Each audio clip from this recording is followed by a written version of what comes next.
I hope all of you are fine. Welcome to my channel. Today I'm going to talk about 5 elements of good writing. Let's get started. Most probably you know basic parts of a paragraph. Topic sentence, controlling idea, supporting sentences, and concluding sentence. If you are not sure about any of these topics, you can watch another video that I uploaded in my channel. By knowing basic parts of a paragraph, it is a bit difficult to write a good paragraph. How to write a good paragraph? You should consider how all of the sentences interact with each other, and how your reader will relate to your paragraph. 5 elements of good writing include purpose, audience, clarity, unity, and coherence. Let's look at purpose. Reasons that a writer is writing a paragraph. It is called purpose. The purpose is the goal the paragraph is trying to achieve. 3 common goals of academic writing. As you see, you write a paragraph probably to inform the reader, to persuade the reader, or to entertain the reader or your readers. Also, some writers use purpose statement. Writers often create it before they begin writing. It's a short sentence that clearly defines the point of the paragraph.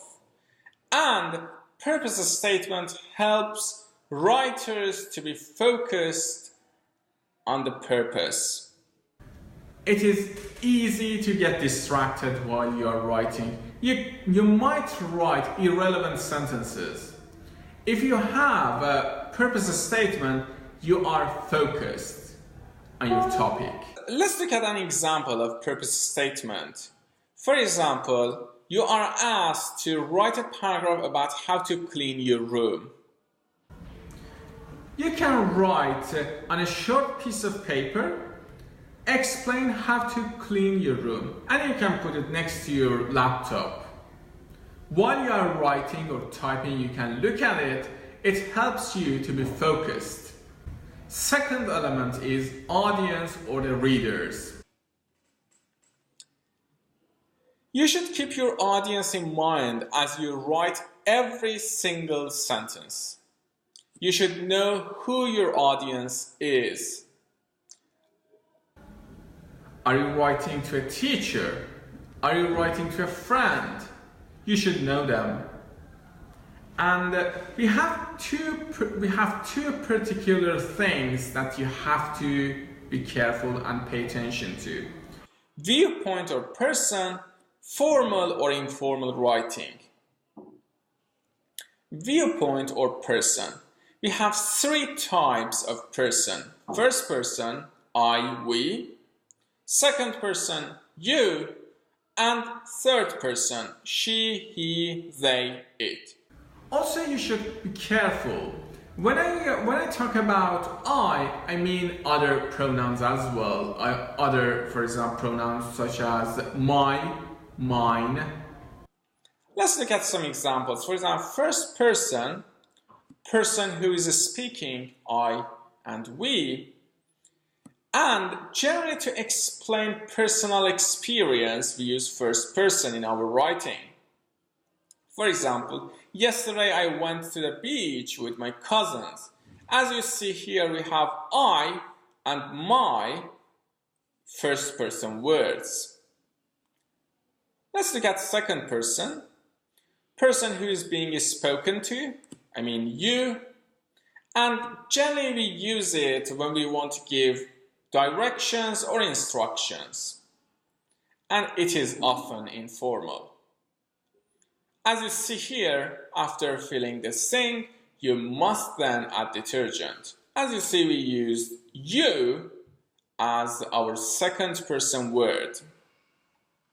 And third person, person or thing that is being spoken about. He, she, they, it. Someone, or imagine someone telling a story about another person or thing when you want to use third person. And in most academic writing we use third person because it is formal. Let's look at this example. He turned quickly and saw them leaving the theater. As you see, we used he and the them. These are our third person words.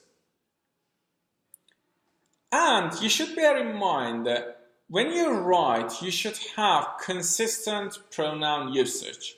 Good writers do not shift between first, second, and third person within one piece of writing. Our third element is clarity. Clarity means how easy it is for the reader to understand your writing. You should use clear sentences while you are writing and using a specific and concise language. There are two ways to improve clarity in your writing. You can use descriptive or precise words, and you can use clear pronoun references. Let's look at this example. As you see here in this short paragraph, the last sentence, he is a good runner. A good. It is not clear. It's vague. Good doesn't adequately describe an athlete who has won an Olympic medal. It is not enough. Let's look at this example. Here, the writer used exceptional. Exceptional is more precise. Exceptional tells the reader that that person is more than a good runner.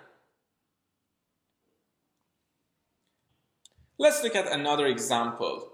The soldiers slowly crossed the river. And another sentence is more specific because the writer added dangerous. Let's look at other examples. The writer added more information, details, and described the event, they described the situation. As you see, the tired soldiers, dangerous river in the dark. Okay. Here we have 3 more examples, but these examples are vague and unclear. The house was dark. Look at clear examples here. The house was, wow, details and descriptive language. Here we used, for example, name instead of this vague, the guy. Another point to improve clarity is every pronoun should refer to a specific noun. For example, here, as you see, we have different pronouns, and our pronouns refer to a specific thing or purpose. For example, it refers to Sao Paulo, it also refers to Sao Paulo.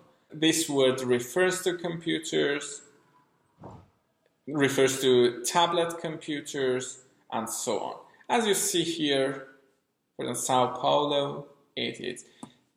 You should replace nouns with pronouns to avoid repetition of nouns. The fourth element is unity. All the sentences are related to the topic sentence and its controlling idea.